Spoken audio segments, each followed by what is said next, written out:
পেটের থলিতে বাচ্চা রাখে কোন পশু?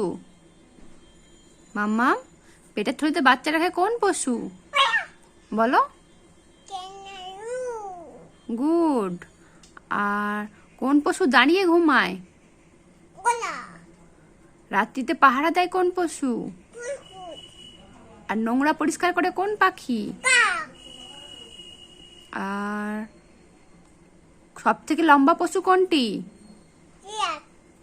গুড। বাঘের মাসি কে? বাঘের মাসি? Very good. পশুদের রাজা কে? Very good. জাতীয় পশু কি? Very good. একটি তেতো সবজির নাম কি? আর একটা ঝাল সবজির নাম কি? Very good. আর কোন পাখি মানুষের মতো হাঁটতে পারে? Very good. সবচেয়ে বড় পাখির নাম কি? বলো, সবচেয়ে বড় পাখির নাম কি? তাকাও, এদিকে তাকাও। সবচেয়ে বড় পাখির নাম কি বলো?